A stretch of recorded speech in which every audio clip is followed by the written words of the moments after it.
संवेदनशीलता और बढ़ी हुई है और हम लोग इसलिए नाते और सतर्क हैं और इसलिए सभी अपनी फोर्स के साथ यहाँ भ्रमण किया। ड्रोन का भी प्रयोग किया जा रहा है ताकि घरों की जो छतें हैं वहाँ का जायजा लिया जा सके।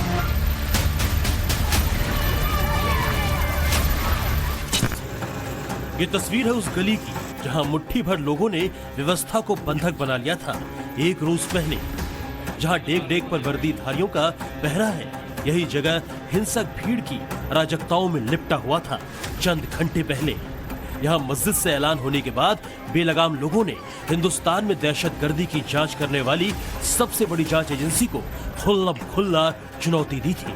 जहां एनआईए के सामने फसादी दीवार बनकर खड़े हो गए थे एक आरोपी को छुड़ाने और बचाने के लिए। वहां पुलिस वालों की मौजूदगी के बाद खामोशी है, शांति सी है। आज एक अतिरिक्त सतर्कता इसलिए भी बरती जा रही क्योंकि कल जो घटना हुई है जिसके संबंध में मुकदमा थाना कोतवाली पे पंजीकृत किया गया है, उसके संबंध में संवेदनशीलता और बढ़ी हुई है और हम लोग इसलिए नाते और सतर्क हैं और इसलिए सभी अपनी फोर्स के साथ यहाँ भ्रमण किया गया है।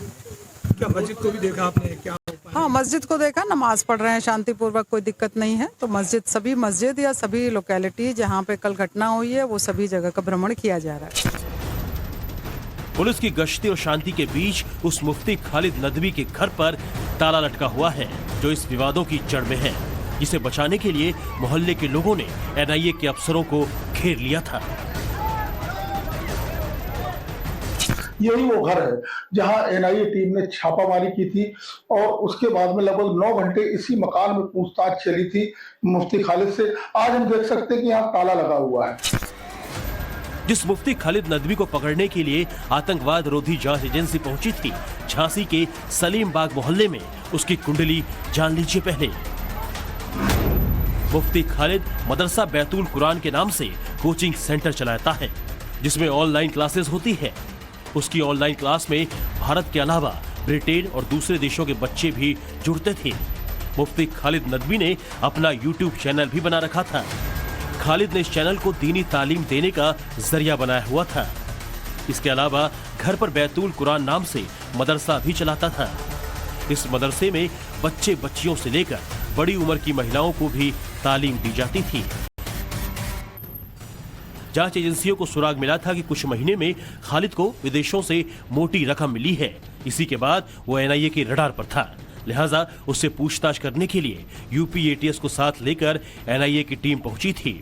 जांच एजेंसी के अफसर सबसे पहले मुकरयाना में छोटी मस्जिद निवासी मुफ्ती साबिर कासमी के घर पहुंचे।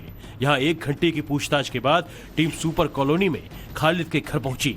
इसी बीच मस्जिद से ऐलान हुआ और चारों तरफ से भीड़ गली में आ गई।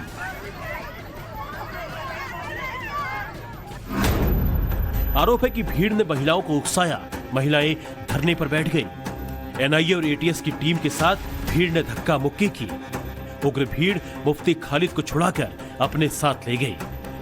बाद में पुलिस भारी फोर्स के साथ पहुंची। पुलिस मुफ्ती खालिद को दोबारा साथ ले गई। हिरासत में मुफ्ती खालिद से 8 घंटे तक पूछताछ हुई। पूछताछ के बाद मुफ्ती खालिद को पुलिस ने छोड़ दिया। जांच एजेंसी के चक्रव्यूह में खड़ा मुफ्ती खालिद खुद को बेकसूर बता रहा है। कब से पढ़ा रहे हैं सर? हम ऑनलाइन पढ़ा रहे हैं 10, 11, 12 साल से। कहाँ के स्टूडेंट हैं आपके पास? हमारे पास सबसे ज्यादा इंडिया के हैं। इंडिया के सब बच्चे पढ़ते हैं। बाहर के जो बच्चे वो इंडिया ही के बच्चे हैं। किस कंट्री के बाहर के हैं वो? बाहर के बच्चे जैसे कि आपके क्या कहते हैं इंग्लैंड के हैं और आपके इस्लामिक कुरान कायदा छोटे बच्चे वो भी इंडिया ही के हैं। अरब कंट्री का कोई नहीं है। तो आपके मदरसा चलाते हैं? हाँ, मकतब चलाते हैं, कोचिंग चलाते हैं, coaching centre, Islamic coaching centre है।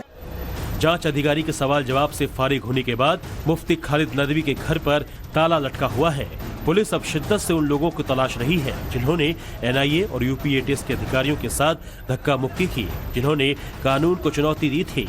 झांसी की शहर कोतवाली में पुलिस ने ऐसे 111 लोगों के खिलाफ मुकदमा दर्ज किया है, जिसमें 11 के बाकायदा नाम लिखे हुए हैं। 100 से ज्यादा अज्ञात हैं और इन 111 में महिलाएं भी हैं और बुजुर्ग भी। इसमें 11 नामजद हैं और इसमें 100 अज्ञात महिला और पुरुष हैं, जिसके सभी के जो नाम हैं ये भी अभी विवेचना के दौरान प्रकाश में आएंगे और जो नामजद लोग हैं उनकी शीघ्र ही गिरफ्तारी की जाएगी। और इसमें शीघ्र ही गिरफ्तारी करके अग्रिम विधिक कार्रवाई की जाएगी।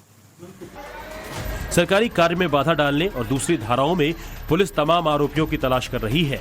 इस बीच टाइम्स नाउ नवभारत की टीम फिर से उस गली में पहुंची जहां ये हंगामा हुआ था।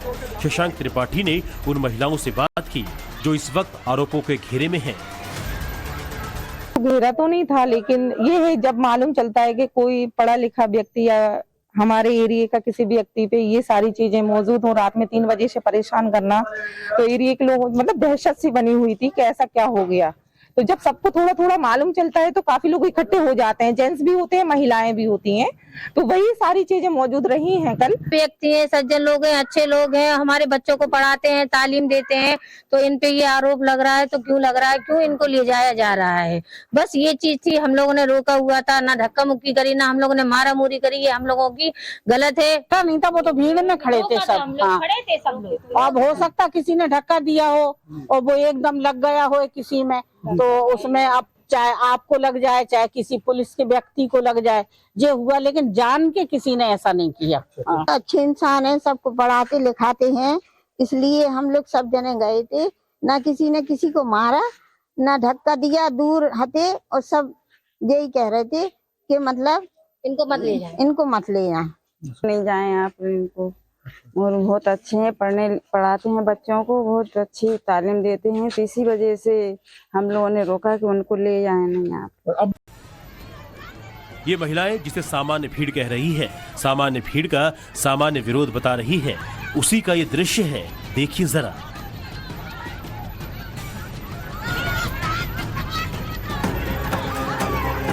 जांच अधिकारी मुफ्ती को लेकर जाने की कोशिश कर रहे हैं, लोग उसके विरोध में खड़े हैं।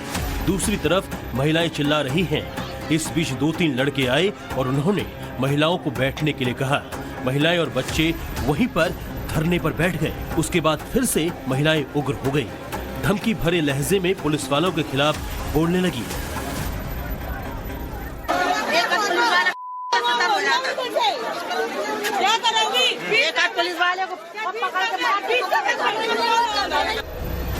बावजूद इसके केस दर्ज होने के बाद महिलाएं कह रही हैं कि सामान्य भीड़ का बेहद सामान्य विरोध था, जिसको लेकर केस दर्ज किया गया है। हालांकि अब जरा ये दूसरी तस्वीर देखिए। चेक शर्ट और काली टोपी पहना ये शख्स कैसे धक्का मार रहा है इस पुलिस वाले को। फिर दूसरे लड़के ने भी उसे धक्का मारा। हालांकि सफेद टोपी वाले तीसरे शख्स ने किसी तरह पुलिस वाले को उस भीड़ से बाहर निकाला। बताया जा रहा है कि तस्वीर उसी वक्त की है जहां पुलिस वालों से छुड़ाकर भीड़ मुफ्ती खालिद को अपने साथ ले गई थी। इन्हीं तस्वीरों के आधार पर अब्दुल हमीद, साकिर उर्फ पप्पू, गोल्डी, परवेज, जकरिया समेत तमाम लोगों पर केस दर्ज किया गया है। भीड़ ने लाठी डंडों से लैस होकर पुलिस पर हमला किया। फिर पुलिस कर्मियों से धक्का मुक्की और मारपीट समेत कई धाराएं लगाई गई हैं। बताया जा रहा है कि फातिमा मस्जिद से ऐलान के बाद ये भीड़ इकट्ठा हुई थी मुफ्ती खालिद नदवी को बचाने के लिए। हालांकि मस्जिद के इमाम क्या कह रहे हैं वो सुनिए जरा। आपकी मस्जिद से ऐलान हुआ है ये बताया जा रहा है कि... नहीं, ये बात हम इसलिए नहीं कह सकते, हम किसी के बारे में बगैर देखे हुए, ना मेरे सामने ऐलान हुआ है ना मैंने देखा है। बस इतना जरूर बाद में सुना कि भाई वो किसी ने माइक, वो कवाली की माइक के लिए सब ऐलान करा गया, ऐसा किया गया, तब मैं देखा नहीं किसी का नाम कैसे ले दूं।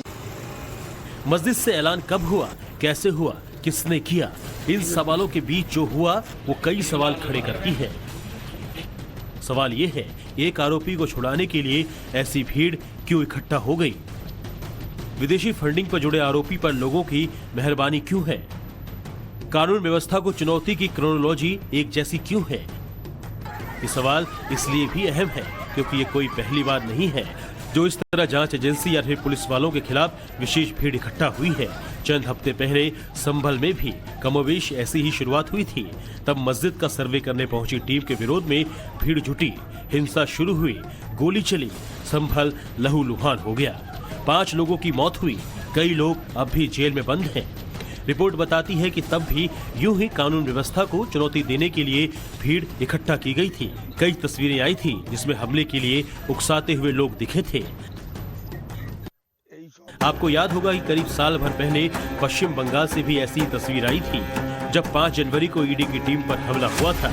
तब प्रवर्तन निदेशालय की टीम पर उसी कुख्यात टीएमसी नेता शेख शाहजहां के समर्थकों ने हमला किया था, जिस पर नए खुलासे के बाद बंगाल में भूचाल आ गया था। शेख शाहजहां के समर्थन में जांच अधिकारियों पर हमला करने वाले कौन थे, ये सबको पता है। और अब जिस तरह झांसी में विदेशी फंडिंग के आरोपी को बचाने के लिए विशेष भीड़ इकट्ठा हुई, पुलिस वालों पर हमला हुआ और अब सब खुद को बेकसूर बताकर बचने की कोशिश कर रहे हैं। उसी की वजह से ये सवाल उठ रहा है कि कानून व्यवस्था को चुनौती की क्रोनोलॉजी एक जैसी क्यों है। झांसी से शशांक त्रिपाठी के साथ ब्यूरो रिपोर्ट, टाइम्स नाउ, नव भारत।